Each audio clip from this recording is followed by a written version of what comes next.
그렇게 인도하여 주옵소서. 예수님 이름으로 기도 올려드립니다.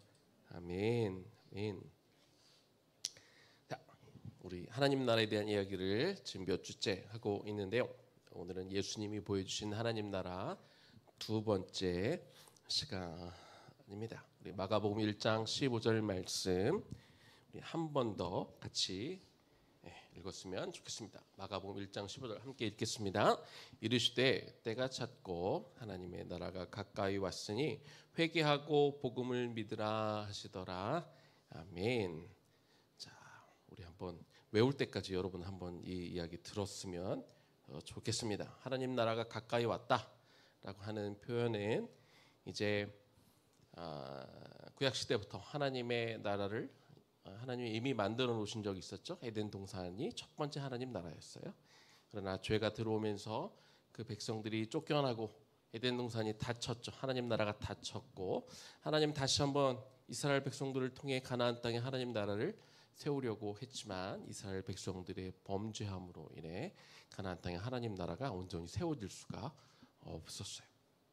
그런데 하나님은 포기하지 않으시고 이제 예수님의 오심을 통해서 다시 한번 이 땅에 하나님 나라를 세우시려고 하시는데 그래서 하나님 나라가 무엇인지 다시 한번 가르쳐 주시는 거예요. 그리고 왜 너희들이 하나님 나라를 세우지 못했는지, 너희들이 어떤 실수가 있었고 어떤 죄가 있었는지 이제 하나하나 가르쳐 주시고 하나님의 나라는 이런 거야. 그러니까 너희들의 잘못된 생각, 잘못된 관행, 형식적인 신앙 다 버리고 회개하고 이제 내가 너에게 새롭게 가르쳐주는 이 하나님의 나라에 대해서 들어라 이렇게 말씀하시고 그리고 나서 예수님이 너희가 잘못했는데 이 잘못한 것에 대해서 혼내시는 것이 아니라 혼내기만 하시는 것이 아니고 그러면 우리가 뭘 들어야 되는지 예수님이 가르쳐 주셨는데 그게 바로 복음이라는 거예요. 그래서 회개하고 복음을 믿어라라고 이렇게 말씀하셨죠.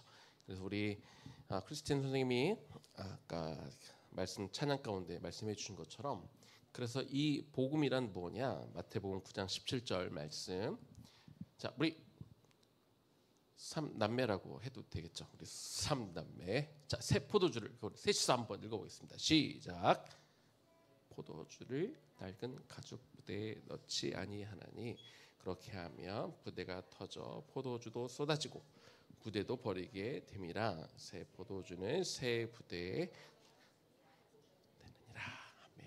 그래서 새 포도주는 과거 유대인들이 잘못된 어떤 신앙, 잘못된 종교적인 어떤 관행들, 율법을 소유하고 있었지만 율법을 제대로 지키지 못했던 이런 것들을 대체할 복음을 상징하는 거예요. 예수님이 오셔서 이제 새 포도주로 이제 복음을 허락해 주신 거죠.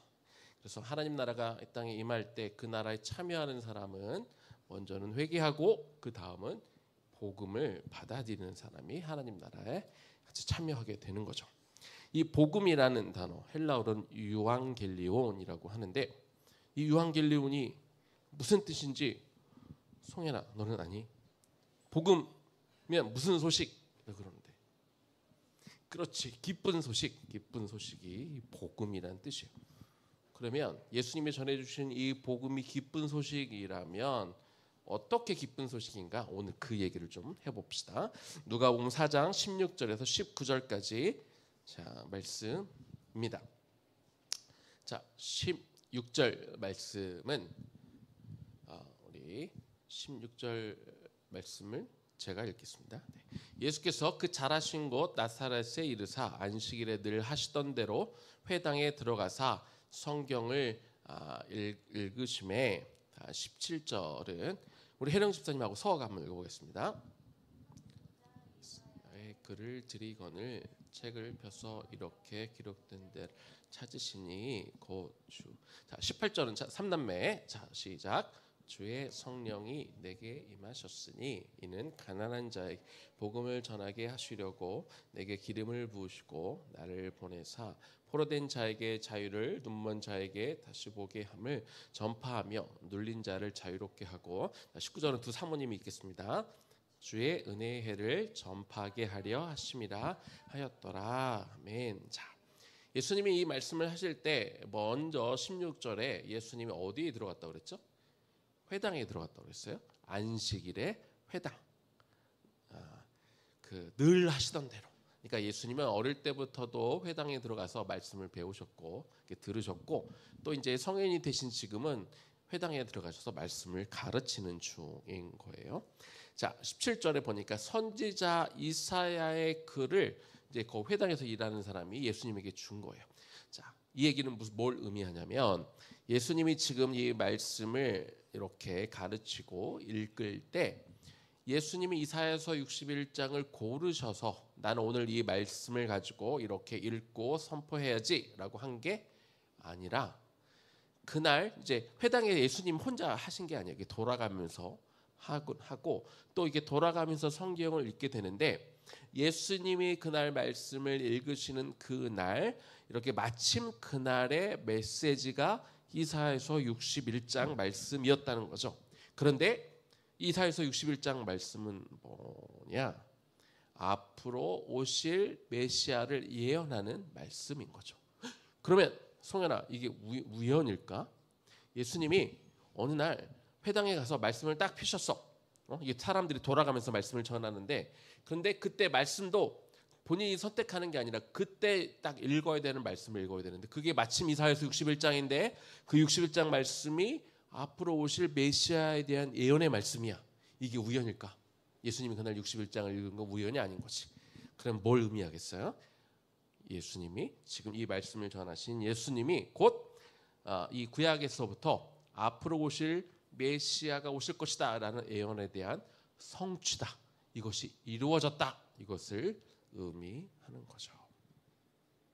자, 그래서 그런데 이 말씀 이사야서 61장 1절하고 2절은 어떤 말씀이냐면 1차적으로는 이사야서가 기록됐을 때 어떤 말씀이냐면 유대인들이 바빌론에 포로로 잡혀갔잖아요. 포로로 잡혀갔는데 그들이 포로에서 해방돼서 돌아올 거라는 이 기쁜 소식을 보여주는 거예요. 그래서 예수님은 그래서 이 기쁜 소식이 누구에게 전해질 거냐? 가난한 자, 포로된 자, 눌린 자, 다 이 외국에 가서 포로로 잡혀가서 살던 사람들이 해방될 것에 대해서 이렇게 말씀하시는 거죠. 또 이 19절에서는 또 무슨 말씀을 하시냐면 메시아가 은혜의 해를 선포할 거다 이렇게 말씀하고 있어요. 자, 은혜의 해는 뭐냐면 이스라엘 역사 가운데 매 50년마다 있는 특별한 해예요.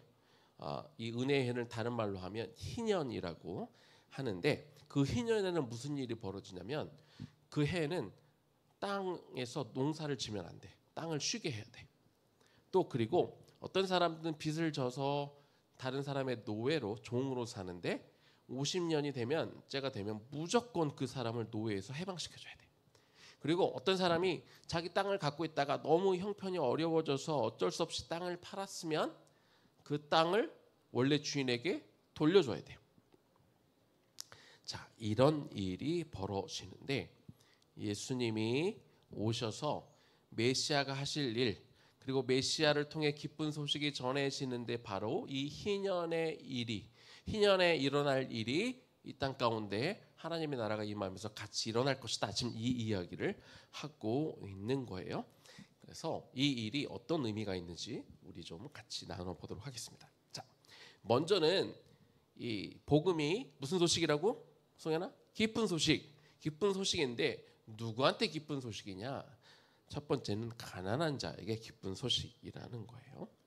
자, 이 예수님이 오셔서 이 땅에 사람들을 만나고 다닐 때 누굴 만나고 다녔을까? 온유야 막 부자인 사람, 높은 지위에 있는 사람들 예수님이 만나고 다니셨니? 아니지. 주로 가난하고 병들고 아프고 사람들이 별로 관심이 없는 그런 사람들을 찾아 다니셨어요. 자, 물론 근데 다 경제적으로 가난하다고 그래서 그 사람들이 다 뭐 좋은 사람이라고 할 수는 없어요. 경제적으로 가난한 사람들 중에서도 막 마음도 교만하고 하나님을 거부하는 사람들도 분명 있어요. 또 반대로 경제적으로 부유하지만 또 예수님을 찾은 사람이 있어. 예를 들어 니고데모 같은 사람은 나중에 결국 예수님의 그 제자 노예가 되는 그런 사람도 있다는 거죠. 그런데 중요한 건 내 마음이 가난한 사람. 내 마음이 가난하다는 것은 내가 배울 준비가 되어 있다는 거예요. 누가 나에게 뭘 가르쳐 줄 때, 알려주려고 할 때 나 이런 거 필요 없어. 못을 뻣뻣하게 되고 난 다 알아 라고 하지 않고 다 받을 그런 준비가 되어 있는 사람인데, 예수님의 메시아로 오셔서 이 땅에 좋은 소식을 전해줄 때 그건 누구가 들을 수 있느냐? 마음이 가난한 사람이 들을 수 있다는 거예요. 자, 두 번째는 마음이 상한 사람이 들을 수 있대요. 그러니까 이사야서 61장에도 나왔고 우리가 읽었던 예수님이 그 61장을 이렇게 읽으셨잖아요. 그 중에 누가 이 복음을 들을 수 있느냐? 마음이 상한 사람. 마음이 상했다는 건 어떤 거에 마음이 상한 거냐면, 내가 소원하고 원하고 바라는 것 막 들어줬는데, 서아야, 우리 지난번 윷놀이 하고 나서 우리 다음 세대가 이겼잖아. 그래서 소원 들어주기로 했는데 엄마가 소원 들어줬어? 들어줬지. 만약에 엄마가 소원을 안 들어줬으면 어땠을까? 마음이 힘들었겠지. 그치? 근데 엄마가 그 약속을 지켜줬단 말이야. 근데 이 마음이 상하다는 건 내가 원하는 게 안 이루어져서 마음이 상했다는 그런 뜻은 아니고, 이건 어떤 거냐면 내가 죄를 짓고 있는 이 연약함에 대해서 마음이 상한 것을 의미해요. 사람이 죄를 짓고 죄를 지은 것에 대해 우리가 마음이 상할 때 그 마음을 누가 치유해 줄 수 있느냐? 예수님밖에 없다는 거죠. 구약 시대에도 이 죄를 용서해 주는 기능이 있었어요.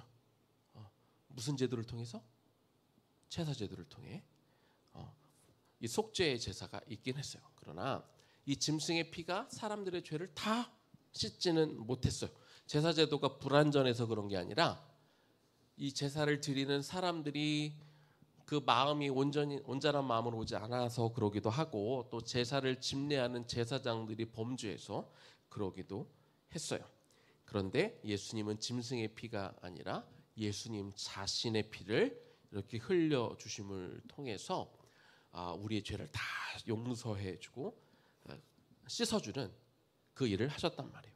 그래서 이것이 애통한 사람, 내가 죄를 지었는데 이 죄 때문에 고민하고 아파하는 사람들에게 예수님이 오셔서 나의 정말 모든 죄를 다 용서해 준다는 것이 너무 기쁜 소식이 된다는 거죠. 세 번째는 포로된 자와 갇힌 자. 요한복음 8장 34절 말씀 한번 보겠습니다. 자, 이번에도 삼남매가 한번 읽어보도록 하겠습니다. 시작. 예수께서 대답하시되 진실로 진실로 너에게 이르노니 죄를 범하는 자마다 죄의 종이라. 죄를 지으면 누구의 종이라고? 무엇의 종이라고? 죄의 종이래요. 죄의 종. 죄를 자꾸 짓게 되면 우리는 한 번 지면 또 짓고 싶어. 처음에는 죄를 지으면 마음이 불편하다가도 두 번, 세 번 하면 나중에는 내가 죄를 짓고 있는지도 몰라. 나도 모르게 죄의 종이 이렇게 되는 거죠. 그런데 예수님은 십자가에 달려 죽으심을 통해 우리가 죄에 딱 이렇게 묶여 있었는데 그 묶인 거를 딱 이렇게 끊어 주셨다는 거예요. 그래서 이 복된 소식은 가난한 사람, 마음이 상한 사람, 포로되고 갇혀 있는 사람들에게 이렇게 복된 소식, 기쁜 소식이 되었다는 거죠. 그러면 어떤 면에서 기쁜 소식이냐? 이제 기쁜 소식의 내용이 뭔지를 좀 보도록 할게요. 자, 누가복음 4장 19절 말씀 우리 아까 읽었죠. 주의 은혜의 해를 전파하게 하려 하심이라.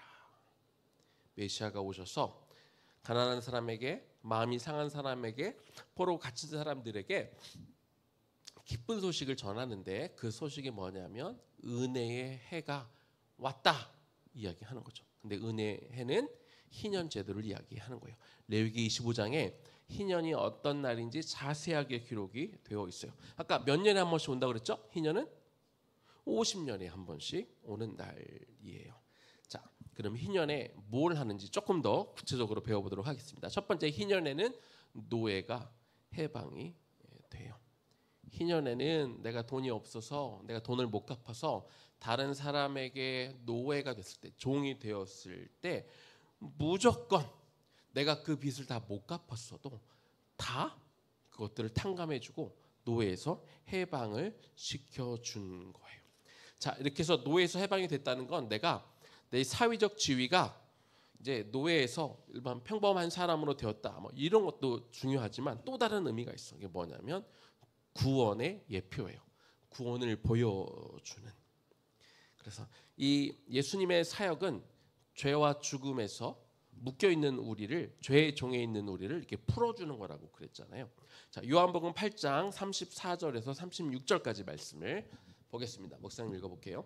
예수께서 대답하시되 진실로 진실로 너에게 이르노니 죄를 범하는 자마다 죄의 종이라 이렇게 말씀하셨어요. 종은 영원히 집에 거하지 못하되 아들은 영원히 거하나니 그러므로 아들이 너희를 자유롭게 하면 너희가 참으로 자유로우리라. 여기서 아들은 예수님을, 하나님의 아들 예수님을 이야기하는 거죠. 예수님이 십자가에 달려 죽으셔서 우리의 죄의 문제를 끊어내면 이제 우리가 더 이상 아까 죄를 범하면 무슨 누구의 종?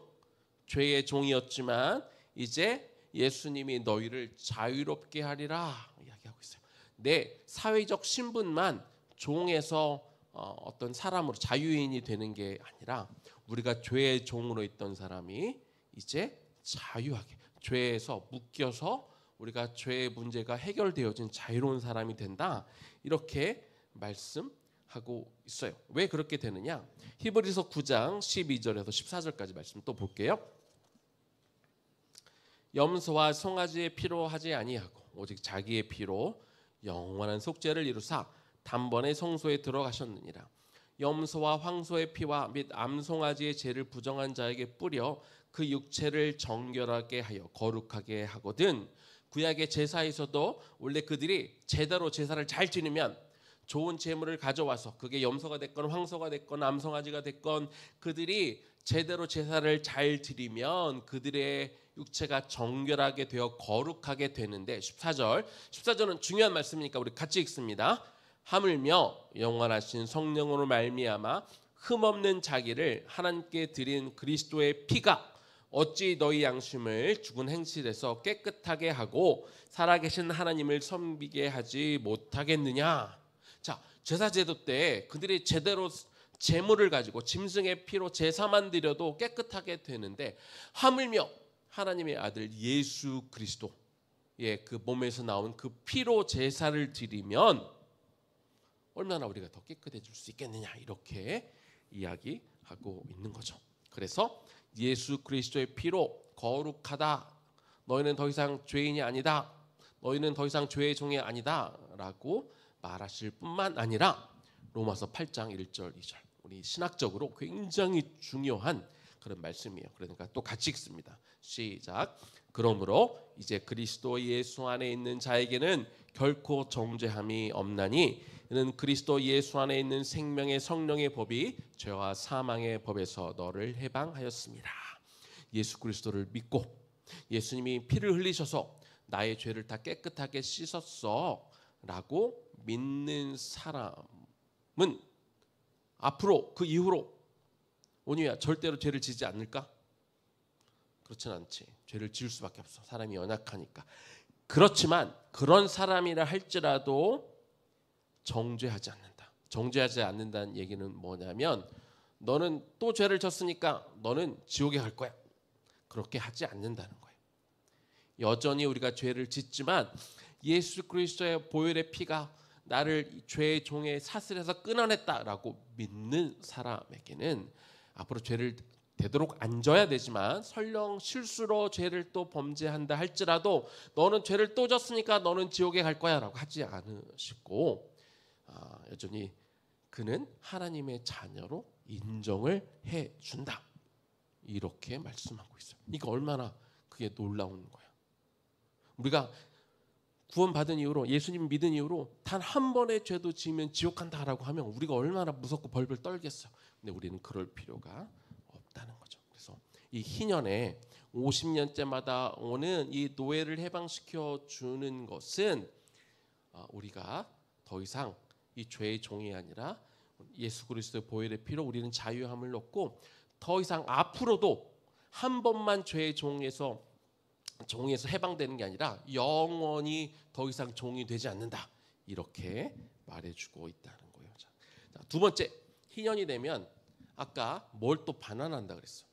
누가 가난한 사람이 어쩔 수 없어서 땅을 이렇게 팔게 되면 그 땅을 원래 주인에게 또 돌려줘야 돼요. 이것도 굉장히 중요해요. 1차적으로는 이 어떤 부자인 사람은 그러면 계속해서 가난한 사람들의 땅을 사갖고 자기만 막 땅이 많고 자기만 부자가 되고, 그래서 부자인 사람은 계속 부자로 살고 가난한 사람은 계속 가난하게 사는 것은 하나님이 원하시는 게 아니에요. 그래서 일정한 시간 50년의 때가 되면 그 땅을 이렇게 어쩔 수 없이 부자에게 준 사람이, 그 땅을 받은 사람이 그 기간 동안 땅을 이용하다가 50년째가 되는 그 희년에는 무조건 그 땅을 원래 주인에게 돌려주게 되어 있어요. 그래서 이 가난한 사람이 계속 가난을 자기 아들에게 또 손주에게 그 가난을 물려주지 않고 다른 사람들이 다시 같이 잘 살 수 있는 그런 기반을 이렇게 마련해 준 거란 말이에요. 그런데 그게 다가 아니에요. 여기엔 또 영적인 의미가 있어요. 이게 뭐냐면, 자, 성경에서 이 땅은 굉장히 중요한 의미가 있어요. 레위기 25장 23절 말씀. 자, 모든 성경은 다 중요하지만 이 말씀도 중요하니까 우리 같이 또 한번 읽어보겠습니다. 시작. 토지를 영구히 팔지 말 것은 토지는 다 내 것임이니라. 너희는 거류민이여 동거하는 자로서 나와 함께 있느니라. 자, 하나님이 만드신 이 땅은 다 내 거래. 나가 누구야? 나가 나였으면 좋겠지만 여기서 나는 내가 아니에요. 여기서 나는 송현아 누굴까? 하나님이에요. 이 세상에 있는 모든 토지, 모든 땅은 다 하나님의 것이래. 그래서 토지를 다른 사람들에게 팔지 말라. 이게 기본적으로 이렇게 명령하셨어요. 자, 왜 그러느냐? 하나님이 당신의 백성들에게 항상 축복을 내리실 때는 먼저 뭘 주시냐면 땅을 주셨어. 아브라함에게도 땅을 주셨어. 땅을 약속하셨어. 가나안 땅을 약속하셨고, 그리고 나중에 이스라엘 백성들이 출애굽할 때 애굽에서 종으로 살다가 그들이 풀려나와 이제 그들이 죄 때문에 어쩔 수 없이 40년 동안 광야에서 헤맸지만 결국 하나님은 뭘 준비하고 계셨어요? 가나안 땅을 준비하셨어요. 그리고 가나안 땅을 어떤 사람도 놓치지 못하도록 모두가 땅을 소유하도록 12지파에게 하나님이 제비뽑기를 해서 다 공평하게 사람 숫자에 맞게 다 이렇게 나눠주셨단 말이에요. 그러니까 초기에 이스라엘 백성들이 가나안 땅에 살 때는 모든 사람이 다 땅이 있었어. 땅이 없는 사람은 없었다는 거죠. 그리고 그 땅은 뭘 상징하냐? 가나안 땅은 아까 목사님이 뭘 예표한다고 그랬죠? 첫 번째 하나님의 나라는 에덴 동산에 있었어. 그리고 나중에 하나님이 또 만드는 두 번째 하나님의 나라는 가나안 땅이란 말이에요. 근데 땅을 주셨다는 것은 그 땅은 결국 뭘 의미한다? 하나님 나라. 하나님이 허락하시는 복을 상징하기도 하면서 그 땅은 하나님 나라를 상징하는 거예요. 그래서 성현아, 네가 나중에 사는 게 되게 힘들어졌어. 그래서 나 힘든 것을 해결하기 위해서 자, 누가 나 이 천국, 나 하나님 나라 백성인데 이 하나님 나라 백성 이 권리를 돈 주고 살 사람 해서 이거 팔 수 있을까? 없어. 땅은 뭘 상징한다고? 하나님 나라를 상징해. 하나님 나라를 상징하는 땅이기 때문에 그래서 이 땅을 자기 마음대로 막 함부로 팔면 안 되는 거야. 이거는 자신이 꼭 가지고 있어야 되는 거예요. 물론 우리가 이 땅에서 살다 보니까 우리가 너무 갑자기 힘들어져. 남편 아들 다 죽어. 혼자 과부로 남았어. 이럴 때 어쩔 수 없는 상황 가운데 땅을 팔 수밖에 없기도 하지만 그러나 이 하나님 나라는 그냥 그렇게 없어지면 안 되는 거기 때문에 그래서 나중에 다시 본인이 받든지 본인이 죽으면 자신의 자녀에게 다시 돌려주도록 하나님이 그렇게 명령하셨다는 거예요. 땅은 하나님 나라를 상징하기 때문에 그렇다는 거예요. 자, 세 번째. 자, 희년이 되면 또 뭘 하게 했냐면 농사를 짓지 못하게 했어요. 농사를 못 져요. 그러면 땅이 이렇게 쉬죠. 땅도 마찬가지예요. 사람이 열심히 맨날 일만 하면 지치잖아요. 마찬가지로 땅도 그 같은 땅에 계속 농사를 지으면 땅도 힘이 빠져요. 그래서 소출을 잘 못해. 그래서 땅을 7년에 원래 한 번씩 이렇게 쉬게 했다는 거예요. 자, 그런데 이 안식년이라고 7년마다 오는 것도 있지만 또 희년은 안식년이 7년이 7번 온 그 다음 해를 희년이라고 하는데 7 곱하기 7은 77은 49. 그래, 49년. 네, 다음에는 50년째지. 자, 근데 희년이 7년마다 온다고 그래. 이 안식년이 7년째 오니까 49년째가 안식년이잖아요. 그러면 그때 농사를 못 쳐. 그러면 50년째는 뭐야? 그때는 희년이니까 또 농사를 못 져. 2년 동안 농사를 못 짓네. 그러면 51년째는 농사를 지을 수 있어. 그런데 송혜나, 이렇게 씨를 딱 뿌리면, 이번 서아에게 물어봐야겠다. 이건 서아야. 여기 목사님 여기다 뭐 씨 뿌려서 뭐 나기도 하고 그랬잖아. 배추도 나고 뭐 났는데 씨를 딱 뿌리면 바로 이렇게 배추가 자라던가? 아니지. 자, 그러면 51년째 씨를 뿌리면 뿌리자마자 뭐가 나는 게 아니라 또 이게 시간이 걸린단 말이에요. 그러면 49년째에도 농사를 안 져. 50년째에도 농사를 안 져. 51년째 이제 씨를 뿌리면 그때 한참 있다가 이제 작물을 거둘 수 있겠죠. 그럼 그 동안에는 뭐 하고 있어야 되지? 농사도 안 쳤어. 2년 이상을 2년째 농사를 아예 안 짓고 3년째도 이제 씨를 뿌리면 오랜 기간 추수할 게 없으면 마음이 어떨까? 그래도 행복할까 아니면 마음이 불안할까? 불안하지.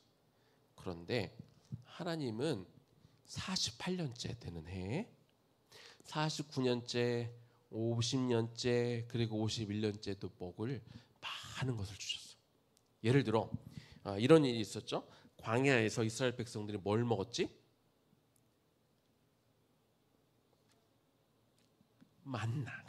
만나를 먹었어. 만나를 먹었는데 그러면 혹시 안식일에도 만나가 하늘에서 떨어졌던가? 안 떨어졌어. 안식일에는. 그럼 그 전날에는 2배가 하늘에서 만나가 떨어졌단 말이에요. 그래서 안식일에도 먹을 수 있도록 그렇게 하셨어요. 마찬가지로 하나님은 48년째 되는 해에 49년, 50년째, 51년째까지 먹을 수 있는 것들을 다 주셨어. 그러니까 너희는 안심하고 걱정하지 말고 49년째 안식년도 지키고 50년째 희년도 지키라고 말씀하는 거죠. 중요한 건 여기서 뭘까? 내가한테 먹을 게 많을까 적을까? 이게 아니라 하나님을 전적으로 신뢰하는 마음을 하나님이 가지라고. 이렇게 내가 그렇게 하나님을 전적으로 신뢰하며 살 수 있는지 이 안식년과 희년을 통해 우리 마음을 하나님이 테스트해 보는 거야. 나한테 그런 마음이 없으면 하나님 내가 이렇게 뭔가 당장 내 눈앞에 먹을 게 없으면 하나님 내가 불안해지는데 하지만 나는 하나님을 끝까지 믿을게요. 하나님을 신뢰할게요. 이렇게 나가는 거예요. 그래서 그 과정을 통해 하나님 나라의 진짜 왕은 누구예요? 하나님이잖아요. 그래서 우리가 하나님을 전적으로 신뢰하는 하나님의 백성으로 우리가 사는 것, 이것이 또 이 은혜의 해 희년이 주는 또 귀한 메시지라는 거죠. 하나님이 너에게 항상 너희 인생을 너의 먹고 살 거를 내가 책임져 줄 거야 라고 이렇게 가르쳐 주는 거예요. 자, 이제 말씀을 마무리할 건데요. 이 희년제도에 노예도 해방해야 되고 땅을 돌려줘야 되고 또 농사도 안 지어야 되는데 초창기에는 사람들이 지켰어요. 근데 시간이 가면 갈수록 자, 땅도 주고 내가 노예로 사람을 부리면 자기한테는 유익이 되겠죠. 남한테 땅을 받은 거를 내가 계속 그 땅을 이용해서 돈을 벌면 나한테 큰 이익이 되겠지. 그러다 보니까 시간이 가면 갈수록 사람들이 이 희년, 이 제도를 지켰을까 안 지켰을까? 지켰을 것 같아 안 지켰을 것 같아? 서아야, 지켰을 것 같아 안 지켰을 것 같아? 안 지켰을 것 같지. 네, 안 지켰어. 하나님이 그러니까 분명히 레위기 25장에서 희년이 이런 법을 정해놓고 내가 이렇게 명했으니까 반드시 지켜라 라고 했지만 사람들의 욕심 때문에 이 희년을 지키지 않았다는 거예요. 이 희년만 잘 지켜졌으면 그 땅에 가난한 사람도 많이 없어졌겠죠. 다들 같이 잘 살 수 있는 땅이 되었겠지. 근데 희년이 잘 지키지 않다 보니 이 하나님의 나라, 뭐 그게 전부는 아니지만 그래서 이 가나안 땅에 하나님의 나라가 제대로 설 수가 없었던 거예요. 그래서 하나님이 예수님을 보내셨어요. 하나님 나라는 이런 거야. 가르쳐주기 위해서, 직접 가르쳐주기 위해서 우리가 마음으로 듣고 우리가 귀로 듣고 예수님을 이렇게 눈으로 보면서 그들에게 가르쳐 주실 거죠. 하나님의 나라는 마치 희년과 같은 거야. 그래서 너희가 죄로부터 자유함을 얻고 토지를 돌려받는 것처럼 하나님의 나라를 너희들이 반드시 소유하고 받을 것이고 너희가 전적으로 하나님을 의지하고 섬기며 살아가는 그 나라, 이 나라가 나를 통해 이제 세워질 것이다. 그러면 예수님이 오셨으니까 그러면 모든 사람이 다 하나님 나라의 백성으로 사느냐? 그렇지는 않아요. 예수님이 직접 오셔서 하나님 나라는 이렇기 때문에 너희가 이렇게 살아야 되라고 가르쳐 줄 때 그거를 귀로도 듣지만 마음으로 듣고 나는 이제 하나님 나라를 위해 이 희년을 선포하며 살아야지 하는 백성에게는 그들에게 하나님의 나라가 임하고 그들은 하나님 나라에서 이 땅이지만 아직 불완전하지만 하나님의 나라를 살 수 있는 거예요. 그래서 예수님이 희년을 선포했어요. 그리고 그때는 예수님이 살아 계실 때 3년 동안 계실 때만 적용되는 말씀이 아니라 오늘을 살아가는 저와 여러분에게 주신 말씀이에요. 내가 희년을 선포했으니 너희도 이 희년의 의미대로 너희도 살아야 된다. 이 땅에 하나님의 나라를 세우며 살아야 된다라고 저와 여러분에게 말씀해 주신 거죠. 그래서 우리는 이 희년을 선포하며 하나님 나라 백성으로 우리가 이것들이 이 땅에서 이루어지도록 우리가 살아야 한다는 거죠. 자, 그래서 우리는 앞으로 또 계속해서 그러면 그것이 어떻게 사는 것인가 우리가 계속 하나님 앞에 기도하며 이 땅에 하나님의 나라를 세워가는 하나님의 나라 백성으로 살기를 소망합니다. 축원합니다. 자, 들은 말씀 우리가 기억하면서 지금은 엘리야 때처럼 우리 같이 찬양하고 그리고 우리 또 기도하겠습니다.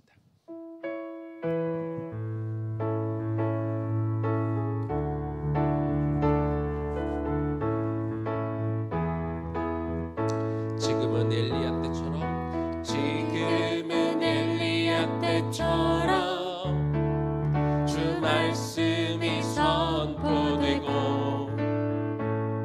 또 주의 종 모세의 때와 같이 언약이 성취되네. 비록 전쟁과 기근과 핍박 환난 날이 다가와도 우리는 광야에 외치는 소리 주의 길을 예비하라. 보라 주님 구름 타시고 나팔 불 때에 다시 오시네. 모두 외치세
우리도 기도할 때 예수님이 이 땅에 오심을 통해 예수님은 이 땅에 가난한 사람에게, 예수님은 또 이 땅에 억눌린 사람들에게, 포로로 잡힌 자들에게 예수님이 희년을 선포하셨다고 했어요. 우리는 죄를 짓고 살아가고 하나님 말씀대로 살아가지 못할 때가 많지만 예수님이 오셔서 자신의 피를 흘리심을 통해 우리에게 영원한 생명을 주셨고, 그래서 그 어떤 것도 우리를 다시는 정죄하지 못한다. 다시 우리가 그 지은 죄 때문에 우리를 영원한 지옥으로 이끌어가지 못한다고 우리에게 약속해 주셨습니다. 이것이 우리에게 기쁜 소식이 되면 좋겠어요. 성경에 써 있는 그냥 이야기가 아니라 정말 주님이 우리를 위해 그 일을 하셨구나. 이 복음이 나에게 진짜 복음이 됐으면 좋겠어요. 이것이 나에게 진짜 기쁜 소식이 되면 좋겠습니다. 이 시간 기도할 때 한번 이렇게 기도해요. 주님, 예수님이 나를 죄에서 해방시켜 주셨어요. 억눌리고 갇힌 자였던 그런 나를 예수님이 십자가를 통해 이거를 다 끊어 주셔서 우리가 죄의 종이 아니라 이제 하나님의 자녀가 되었는데, 하나님, 이것이 나에게 참 의미가 있기를 원하고 이것이 나에게 기쁨의 소식이 되기를 원해요. 내가 이것을 받아들일 수 있기를 원하고 이것이 정말 믿어져서, 그래서 하나님 앞에 찬양하는 것이, 하나님의 임재 앞에 나와 우리가 예배 드리는 것이 참 기쁘도록, 우리가 아까 마지막에 불렀던 것처럼 그 안에 우리에게 참 기쁨이 우리 안에 꽉 차 들어올 수 있도록, 그 감격이 우리 안에 들어올 수 있도록 도와달라고 우리 한번 자기를 위해서 기도하고 우리 부모님들, 우리 자녀들을 위해서 한번 기도하면 좋겠습니다. 기도하겠습니다. 하나님, 이 시간 기도합니다. 예수님이 이 땅에 오셨습니다. 과거 이스라엘은 하나님이 그들을 애굽에서 끌어내 구원해 주시고 자유롭게 하시고, 대신 가나안 땅에 들어가 하나님의 나라를 세워 제사장 나라가 되어 그들이 하나님과 죄인된 이방인들 사이 연결한 그 역할을 맡기셨지만 그들은 그것을 실패했습니다. 아버지 하나님, 오늘 우리는 그 실패를 다시 반복하지 않기를 원합니다. 아버지 하나님, 주님께서 정말 이 가난하고 눌려있는 자들을 위해 이 땅에 오셨습니다. 유대인들은 그것들을 받아들이지 못했습니다. 율법이 있으니까, 내가 하나님을 아니까 나는 구원받았다고 자신이 죄의 종에 묶여있는지도 모른 채 살았습니다. 형식적으로 제사를 드리고도 그것이 자기를 마치 구원해 줄 것처럼, 자기를 거룩하게 해주는 것처럼 착각하였습니다. 네, 하나님, 이 시간 기도합니다. 우리 자녀들의 마음과 심령 가운데 우리 어쩔 수 없는 죄인이고 우리의 죄를 정말 용서하기 위해서, 죄의 문제를 해결하기 위해서 예수님이 이 땅에 오셔서 피를 흘리시고 십자가에 달려 죽으셨습니다. 이것이 나에게 의미가 있기를 원합니다. 이것이 나에게 참 기쁨의 소식이 되기를 원합니다.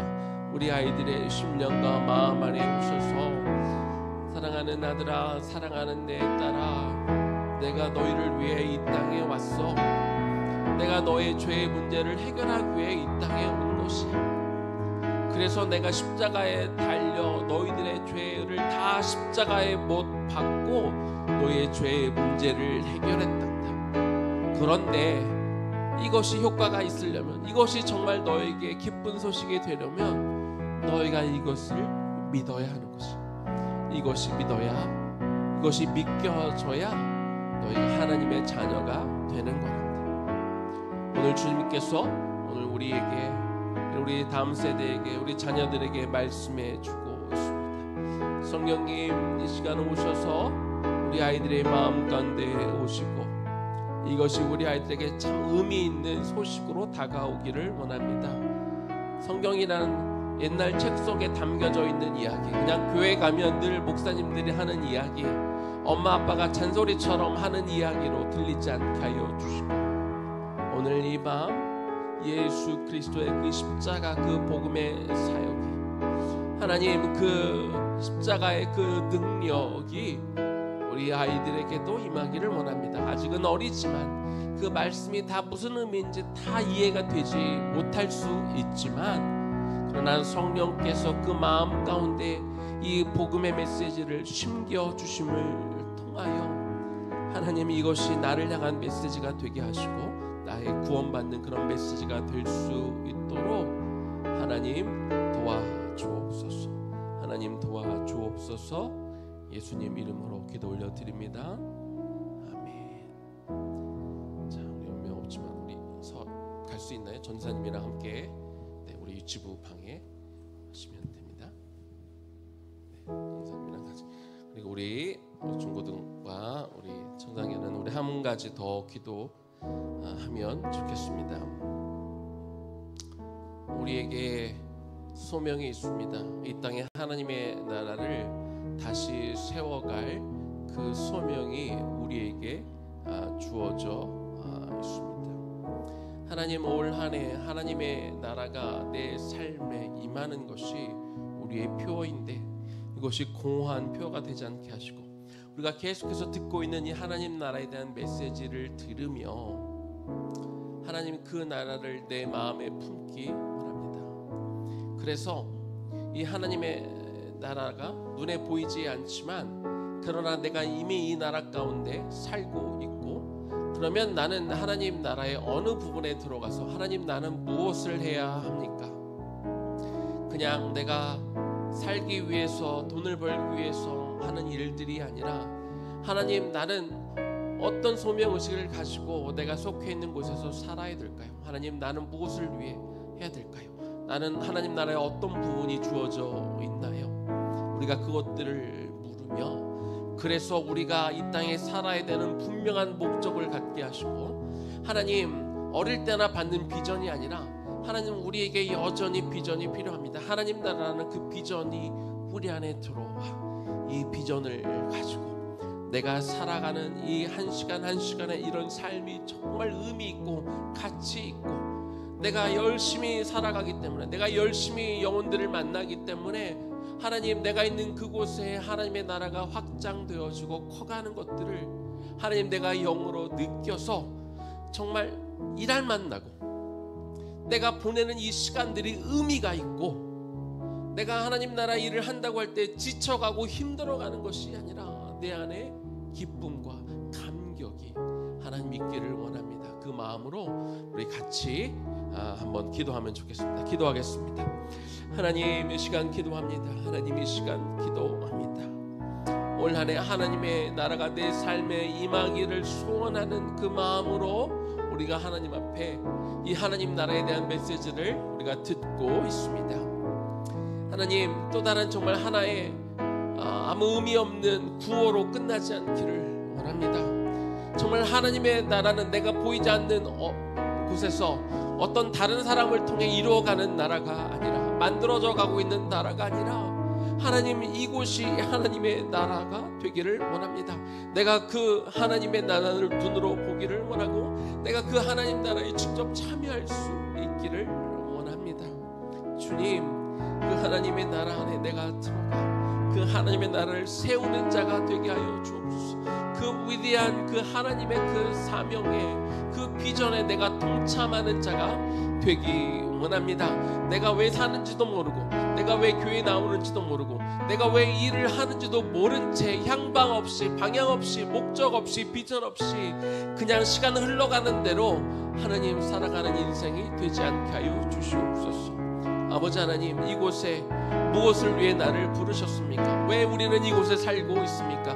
왜 우리는 용인 땅에, 이 수지 땅에, 이 의의 나무 공동체에 우리가 왜 여기에 와 있는지 한 번 더 점검하고 그 이유를 알고 하나님 앞에 물어가며 정말 나의 하는 일에 대한 그 확실한 그 비전을 가지고, 꿈을 가지고 여기에 내 사명이 있음을 알아 내가 이곳에 머무는 한 나의 모든 것들을 내어드려 당신의 나라가 세워지는 곳들에 나의 것들을 다 던질 때 하나님 이것이 그냥 피곤하고 하루하루 지치고 하나님 낭망하는 삶이 되지 않게 하여 주시고 내가 해야 될 일들을 분명히 보았기에 내가 해야 되는 일들이 무엇인지 분명히 알기 때문에 그래서 내가 내 시간을 내어드리고 나의 것들을 헌신하고 내 몸을 하나님 나의 시간을 나의 재물을 나의 영혼을 하나님 이 공동체를 향해 드리는 것이 그냥 단순히 의의 나무를 위해 우리가 희생하고 섬기는 것이 아니라 의의 나무를 섬기는 것이 곧 하나님의 나라를 섬기는 것이 되게 하여 주시옵소서. 하나님 내가 이곳에서 하나님을 위해 일하는 것이 정말 이것이 하나님을 향한 하나님을 기쁘게 하는 것이 되게 하여 주시옵소서.